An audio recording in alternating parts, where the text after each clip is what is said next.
ప్రపంచ ప్రఖ్యాతిగాంచిన తిరుపతి నగరాన్ని సుందరంగా పరిశుభ్రంగా తీర్చిదిద్దడమే లక్ష్యంగా పనిచేస్తున్నామని నగరపాలక సంస్థ కమిషనర్ ఎన్ మౌర్య అన్నారు. నగరంలోని స్కావెంజర్స్ కాలనీలో జరుగుతున్న పారిశుద్ధ్య సుందరీకరణ పనులను ఆదివారం మధ్యాహ్నం కమిషనర్ పరిశీలించారు. ఈ సందర్భంగా కమిషనర్ మాట్లాడుతూ తిరుపతి నగరాన్ని సుందరంగా పరిశుభ్రంగా ఉంచేందుకు అన్ని రకాల చర్యలు చేపడుతున్నామని అన్నారు. ఇటీవల వార్డుల్లో తనిఖీల్లో భాగంగా స్కావెంజర్స్ కాలనీ పరిశీలించాలని అన్నారు. అక్కడి ప్రజల వద్ద సమస్యలు తెలుసుకొని పరిష్కరిస్తున్నామని అన్నారు. అందులో భాగంగా అన్ని ఇండ్లకు అందమైన చిత్రాలని వేయిస్తున్నామని అన్నారు. అలాగే డ్రైనేజీలు కాలువలు సరిగా లేవని, త్రాగునీరు సకాలంలో సరఫరా చేయించాలని కోరారని అన్నారు. డ్రైనేజీ కాలువల నిర్మాణానికి చర్యలు చేపడుతున్నామని అన్నారు. స్కావెంజర్స్ కాలనీని ఒక అందమైన కాలనీగా తీర్చిదిద్దుతున్నామని అన్నారు. అలాగే నగరంలో కూడా పలు ప్రాంతాల్లో సుందరీకరణ పనులు చేస్తున్నామని, ప్రజల నుండి వచ్చిన ఫిర్యాదులను పరిశీలించి పరిష్కరిస్తున్నామని అన్నారు.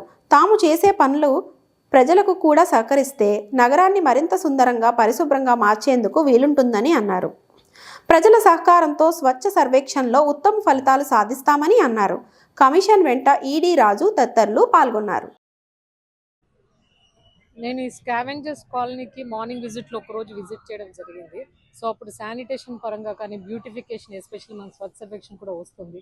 అండ్ ముఖ్యంగా స్కావెంజర్స్ కాలనీలో చాలామంది శానిటేషన్ వర్కర్స్ ఉంటారు. సో దానికోసం అనేసి ఇది బ్యూటిఫై చేయాలనే ఉద్దేశంతో డిఫరెంట్ థీమ్స్తో పెయింటింగ్స్ అనేవి చేయించడము, అలాగే ఇంటింటికి డోర్ టు డోర్ ఆటో వస్తుందా లేదా చెక్ చేసి వాటర్ సప్లై, వాటర్ రెగ్యులర్గా వస్తుందా లేదా, అండ్ ముఖ్యంగా డ్రైన్ క్లీనింగ్ సరిగ్గా లేదు. సో దానిపైన కూడా కొంచెం ఎక్స్పాండ్ చేసి డ్రైన్ క్లీనింగ్ కూడా చేయడం జరుగుతుంది. సో ఏరియాస్ అన్ని స్కావెంజర్స్ కాలనీ ఎస్పెషల్లీ ఫోకస్ చేసేసి బ్యూటిఫికేషను, ఇండ్లు పాత పడిపోయిన పెయింటింగ్ ఇలా ఉండడం వల్ల మనము బ్యూటిఫికేషన్ వర్క్ టేకప్ చేయడం జరిగింది.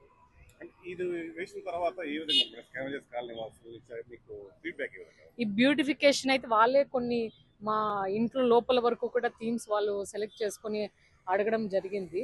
కానీ అన్నిటికంటే ముఖ్యంగా జీవీపీస్ రాకోకుండా ఉండడం, దానిపైన కూడా door to door collection segregation పైన ఫోకస్ చేయాలి. ఇంకా గార్బేజ్ వల్నరబుల్ పాయింట్స్ కనిపిస్తూ ఉన్నాయి. సో అవి లేకోకుండా ఫోకస్ చేయడము అనేది ప్రియారిటీ.